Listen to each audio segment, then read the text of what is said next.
আসসালামু আলাইকুম এভরিওয়ান, চেনা অচেনা ভালোবাসা গল্পের 17 নম্বর পার্ট। তো বেশি কথা না বলে চলুন গল্প শুরু করি। পরের দিন সকাল 8:50 রাতুল আর আবরার বের হয়েছে অফিসের উদ্দেশ্য। কিছুদিন যাবৎ বিদেশে পড়ে থেকে কাজের ব্যাপক ক্ষয়ক্ষতি হয়েছে। আবরার সকালে নাস্তা সেরে প্রিয়শীল ললাটে অধর শুয়ে বিদায় নিয়ে বের হয়ে আসে। তার পিছন পিছন রাতুলও চলে এসেছে। ইয়ামিন গুরুত্বপূর্ণ কাজ আছে বলে সেই সকাল 7টায় বেরিয়ে গিয়েছে, আর আসার কোনো নাম নেই। রাতুল আকবারে কিছু জিজ্ঞেস করেনি। টুনটুনি ছুঁয়ে কসম কেটেছে আবরারের কাছে, তাই বাদরামি করে না। যদি টুনটুনি ছোট হয়ে যায় সে হয়ে, আবরার আর রাতুল চুপচাপ বসে আছে গাড়িতে। গুলশানের দিকে এগোতে নিলেই রাতুল চেঁচিয়ে ওঠে, আমি উত্তরে যাব, আজ সুন্দরী সুন্দরী বালিকারা ইন্টারভিউ দিতে আসবে। রাতুলের চেঁচানো শুনে আবরার কটমট করে তাকায় মাঝ রাস্তায় নামিয়ে দেয়। রাতুল একটা হাই তুলে সিএনজিতে উঠে পড়ে। উত্তরার অফিসটা রাতুল আর ইয়ামিন দেখাশোনা করে। আবরার বিদেশের শাখাগুলো নিয়ে ভীষণ ব্যস্ত। রাতুল হেলে দুলে অফিসের দিকে পা বাড়াতে আমজাদ চৌধুরীর দিকে দৃষ্টি যায়। আমজাদ এদিক ওদিক তাকাতে দুজনে চোখাচোখি হয়ে যায়। রাতুল 32 বাড়ি বের করে এগিয়ে যায়। রাতুল বলে, কি দাদু, এখানে কি প্রেমিক খুঁজতে এসেছ? রাতুলের কথায় আমজাদ কটমট করে দাঁতে দাঁত চেপে, চাপড়ে গাল লাল করে ফেলবো বিয়াদব। আমজাদ চৌধুরীর কথায় রাতুল হাই তুলে লম্বা শ্বাস ফেলে কিছু বলতে যাবে, তার আগে আমজাদ বড় বড় পা ফেলে রুমের দিকে এগিয়ে যায়। আজ আবরার না আসায় আর ইয়ামিন না থাকায় আমজাদ নিজের অফিসে কাজ ফেলে এসেছে। আর এসে এই বাদরের সাথে দেখা। আমজাদ চৌধুরী নিজের বরাদ্দকৃত চেয়ারে বসে পড়ে। বাহির থেকে রাতুলের কণ্ঠস্বর ভেসে আসছে, সামনে রুমে আসেন, জামাই সেজে ওইখানে বসে থাকলে গার্লফ্রেন্ড খুঁজে পাবেন না। আমজাদ দাঁতের দাঁত পিষে সামনে রুমের দিকে এগিয়ে যায়। আজ এখানে কিছু ছেলে মেয়ের ইন্টারভিউ নেবে তারা। ঘড়ির কাঁটা নয়, তার দেখে লাফিয়ে ওঠে সাদিয়া। ঘড়ির কাঁটা নয়টা, ঘরে দেখে লাফিয়ে ওঠে সাদিয়া। আজ তার ইন্টারভিউ রয়েছে একটা। বিছানা থেকে এক লাফে উঠে ওয়াশরুমের দিকে দৌড় দেয়। মিনিট 5 পর বের হয়ে আসে। কালো ফ্রেমের চশমাটা আর ব্যাগটা কাঁধে ঝুলিয়ে বাসা থেকে বেরিয়ে আসে। সাদিয়া আজ থেকে 2 মাস আগে মারিয়াকে বলে রেখেছিল চাকরি পেলে তাকে জানাতে। একটা চাকরি তার খুব প্রয়োজন। গত 1 বছর ধরে ঢাকা শহরে চাকরির চেষ্টা করছে, কোনোভাবেই পারছে না। তার এই চাকরির চিন্তা ছেড়ে টিউশনে লেগেছে।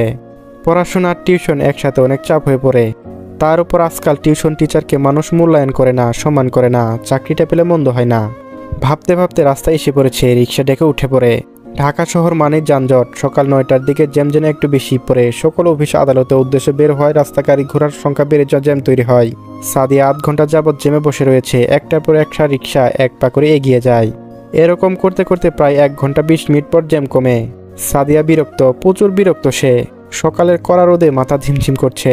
ফর্সা নাকটা লাল হয়ে গিয়েছে। বিরক্তি নাক মুখ কুঁচকে নেয়। 10 মিনিট কম 11টা। এই চাকরি তো জীবনও হবে না। গিয়ে কি করবে, গিয়ে দেখি কি হয়। সাদিয়া হাতের ফাইলটা বুকে ভাঁজ করে আঁকড়ে ধরে দৃঢ় পায়ে এগিয়ে যায়। চোখে মুখে মলিনতার ছাপ স্পষ্ট। সাদিয়া যা মুখ করে ছোট করে এগিয়ে যায় অফিসের দিকে। কয়েক পা এগোতেই দেখতে পায় কিছু ছেলে মেয়ে বেঞ্চে বসে রয়েছে। সেই দিকে তাকিয়ে শান্তির নিঃশ্বাস ফেলে, যাক বাবা, শেষ হয়নি এখনো। মলিন মুখখানা একটি আলোকিত হয়। পাতলা ঠোঁট দুটো মেলে চলমান খানা বসে পড়ে বেঞ্চের এক কোণে। কয়েকজন ছেলে মেয়ের পর ডাক পড়ে তার। কাপা কাপা এগিয়ে যায়। May I coming sir? ভিতর থেকে ভেসে আসা পুরুষালীর কণ্ঠ পেয়ে দৃঢ় পায়ে এগিয়ে যায়। সামনের চেয়ারের ব্যক্তির দিকে চোখ পড়তেই বিস্ময়ের দৃষ্টিতে তাকায়। রাতুল লাফিয়ে ওঠে। আমজাদ চৌধুরী কাঁধের উপর হাত রেখে হেসে বলে ওঠে, দোস্তর ভাবি, চাকরিটা দিয়ে দে। আমজাদের কাঁধে রাখা রাতুলের হাতের দিকে ক্ষণ কটমট চোখে তাকায়। রাতুল খুশিতে এতটাই উত্তেজিত হয়ে গিয়েছে যে তার পাশে মানুষটাকে সেটা ভুলে রয়ে বসেছে। আরে দোস্ত, সালাম দে শালা, তোর ভাবি। আমজাদ এরকম কথা শুনে দাঁতের দাঁত চেপে ধরে। বাদামি চোখ দুইটা লাল বর্ণ ধারণ করেছে। চোয়াল শক্ত হয়ে আসে, কিন্তু মুখ ফুটে কিছু বলে না, নীরব চেয়ে রয়। সাদিয়া রাতুলের এরকম ব্যবহার প্রচণ্ড লজ্জায় পড়ে যায়। মাথা নুয়ে বসে রয়েছে। হাতের উপরে হাত ঘষে যাচ্ছে লজ্জায়। রাতুল সেই দিক থেকে দৃষ্টি ঘুরিয়ে পাশে বসে থাকা আমজাদের দিকে দৃষ্টি রাখতে চমকে ওঠে। সরি দাদু, আমি ইয়ামিন ভেবেছিলাম। সমস্যা নেই দাদা, বন্ধু তো একই কথা। রাতুলের কথা শুনে এবার মুখ খুলে আমজাদ। চুপ করো বেয়াদব ছেলে, এটা অফিস নাকি কোনো বাজার? এরকম বিহেভিয়ার করছো? রাতুল দাঁত কেলিয়ে সামনে বসে থাকা মারিয়ার দিকে তাকিয়ে রয়েছে। আমজাদের কথা তার কর্ণপাত হয়নি। আমজাদ চৌধুরীর দিকে সেদিকে এক পলক তাকিয়ে সাদিয়ার দিকে প্রশ্ন ছুড়ে দেয়, তোমার বাসা কোথায়, নাম কি, আর বেয়াদবটার সাথে কি সম্পর্ক তোমার? রাতুল বলে, আরে দাদু, একটা প্রশ্ন করো। আমার বউ বাচ্চা, ছোট মাথা, এতগুলো প্রশ্ন একসাথে করলে মনে রাখতে পারবে না। তুমি চুপ করো বেয়াদব, এই মেয়ে উত্তর দাও। আমজাদ চৌধুরী রাতুলের রাগটা সাদিয়ার উপরে ছেড়ে যাচ্ছে। আমজাদের শক্ত কণ্ঠ শুনে ভয় পেয়ে যায় সাদিয়া। ভয়ে কাচুমুচু হয়ে বসে রয়েছে। গলায় কান্নার দলা পাকিয়ে বেরিয়ে আসতে যাচ্ছে। খুব নার্ভাস লাগছে নিজের কাছে। উপরের ঠোঁট দিয়ে নিচের ঠোঁট চেপে শ্বাস ফেলে বলে, ইয়ামিন ভাই আসতে বলেছে। আমজাদ ভোকুসকে তাকিয়ে উঠে দাঁড়ায়। আল্লাহর দোয়ায় লাগে এই অফিসে আর কোনোদিন আসবা না, যত সব পাগলের কারখানা।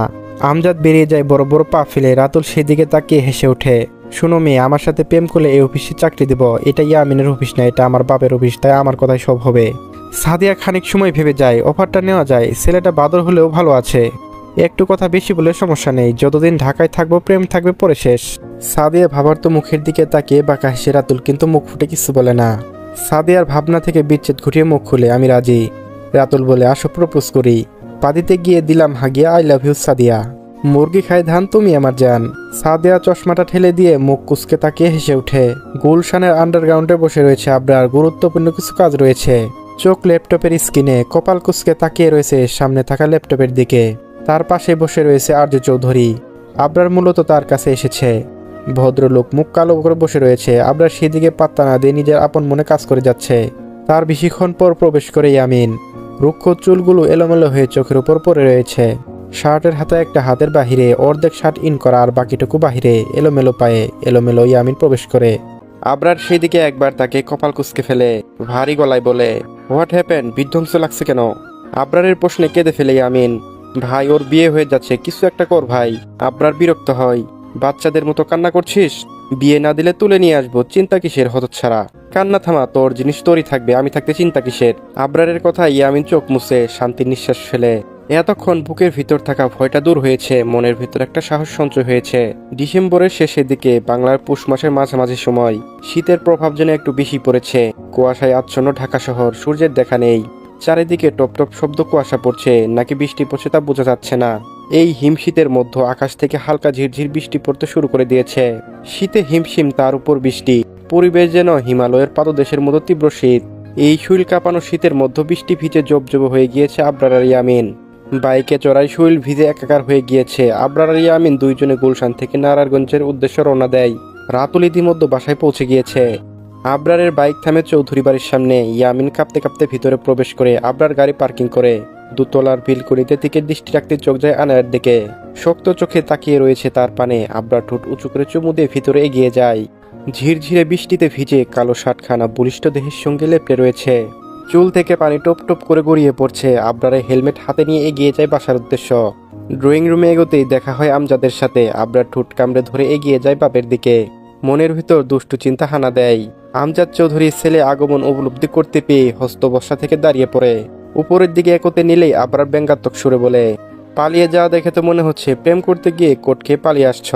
আবরার বলে, পালিয়ে যাওয়া দেখে তো মনে হচ্ছে প্রেম করতে গিয়ে কোট খেয়ে পালিয়ে আসছ। ছেলের কথায় আমজাদ দাঁড়িয়ে পড়ে। ছেলের এসব লাগামহীন কথা থেকে বাঁচতে উঠে চলে আসতে চলেছে, তারপরও রেহাই পায়নি। আমজাদ চৌধুরী পিছন ফিরে কোটমোট চোখে তাকিয়ে দাঁতে দাঁত চেপে ধরে। বাবা হয় তোমার, বেয়াই নয়। আবরার এরকম উত্তরে ঠোঁট কামড়ে হেসে কিছু বলতে যাবে, তার আগে আয়শা বেগম উপস্থিত। কিরে বাবা, কখন যাবি? আবরার বলে, একটু পরপরই রওনা দিব ওনারা আসলে। আবরার আর দাঁড়ায় না, বড় বড় পা ফেলে উপরের দিকে এগিয়ে যায়। আমজাদ চৌধুরী দৃষ্টি ঘুরিয়ে স্ত্রীর দিকে নিক্ষেপ করে। খয়েরি রঙের সোনালি পরের রামদানি শাড়ি পরেছে আয়শা। সাজগুজ এখনো বাকি। তিনি চোখ দুইটা শুরু করে ঠোঁট বাঁকিয়ে মুখ খুলে। তা এত সাজগুজ করে কোথায় যাচ্ছ হ্যাঁ? আয়শা বেগম নাক মুখ কুচকে ফেলে। ইয়ামিনের বিয়েতে। আমজাদ চৌধুরী এরকম কথা শুনে আকাশ থেকে পড়েছে। একটু আগে না ইয়ামিনকে কাঁপতে কাঁপতে ঢুকতে দেখেছে, তাহলে বিয়ে কখন? কখন বিয়ে আর কোথায়?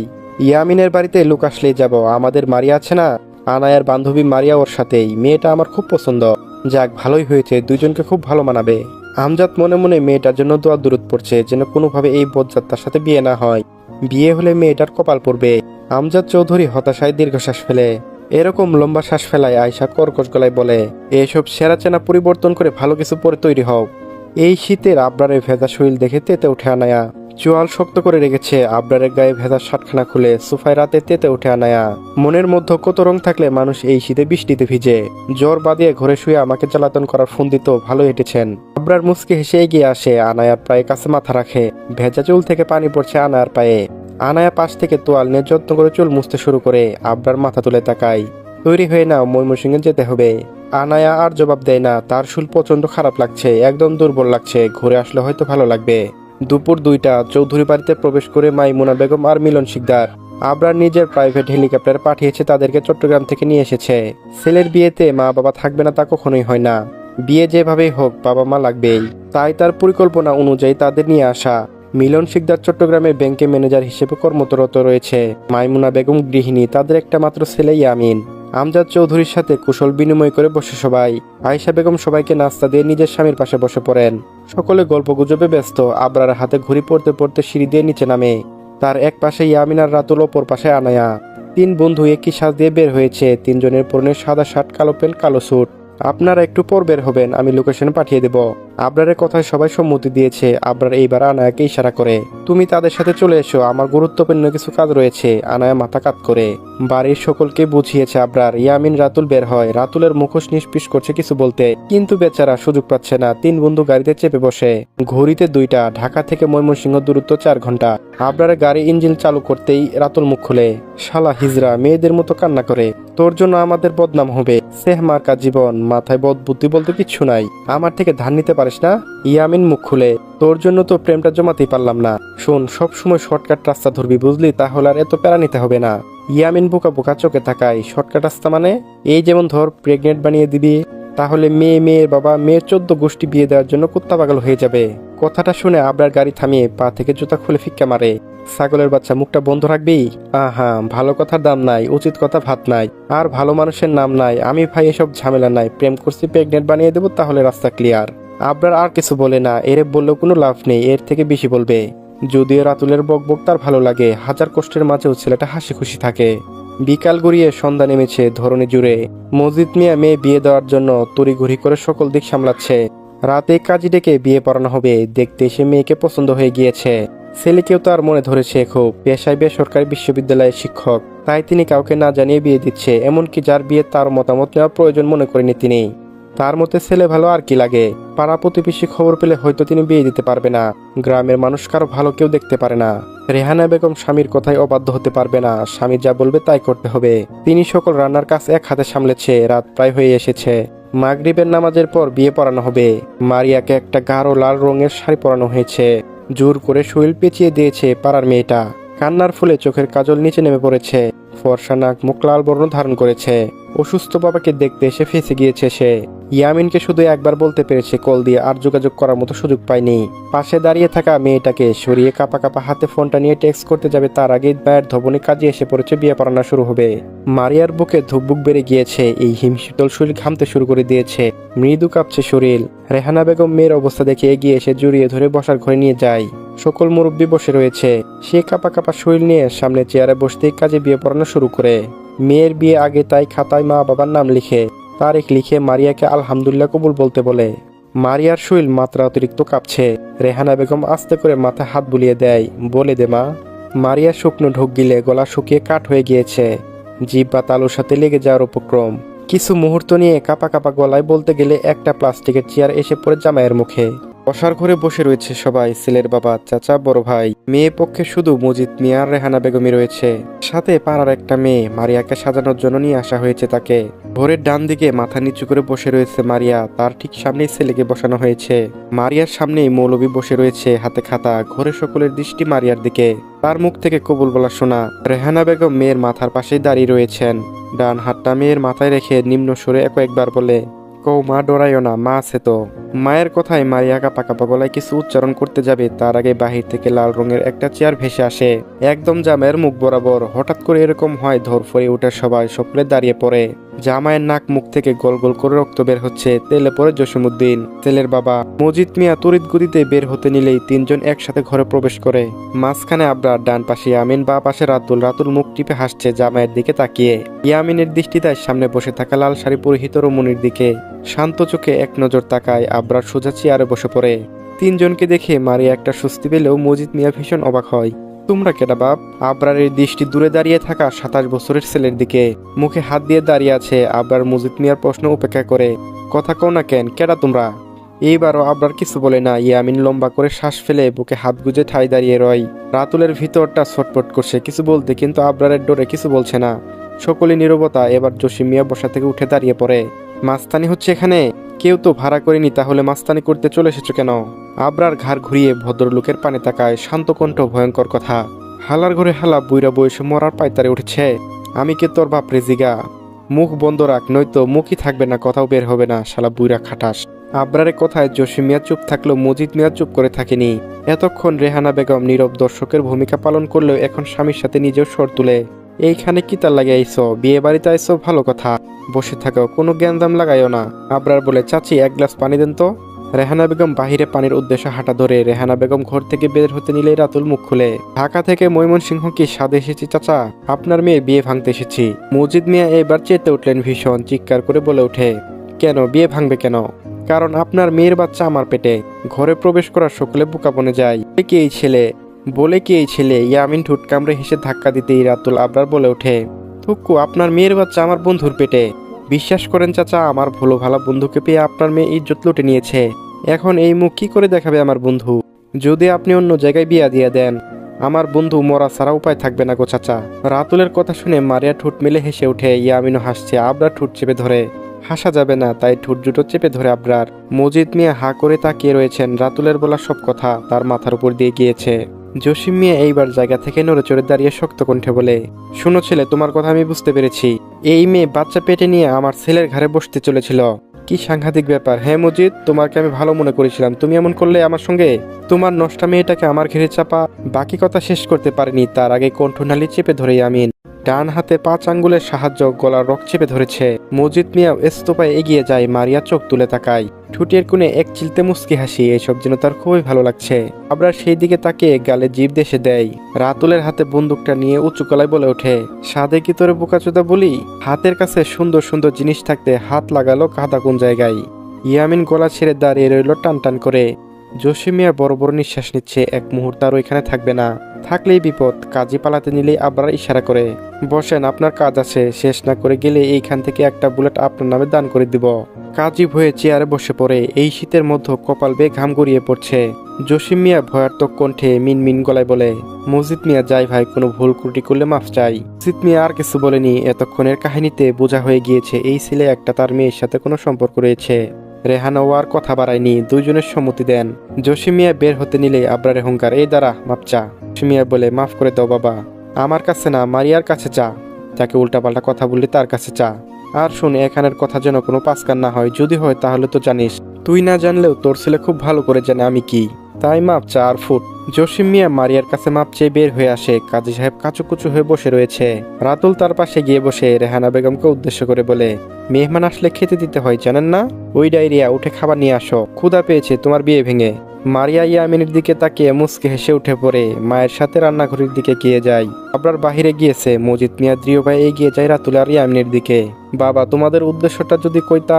ইয়ামিন মাথা নিচু করে নরম কণ্ঠে বলে, মারিয়ার সাথে আমার দীর্ঘ 5 মাসের সম্পর্ক। আমরা একে অপরকে ভালোবাসি। সেই ভালোবাসা বাঁচাতে এইখানে আসা। তা বুঝলাম, তোমাদের হাতে তো আমি আমার মেয়েকে তুলে দিতে পারি না। তোমার বাবা মাকে নিয়ে আসো।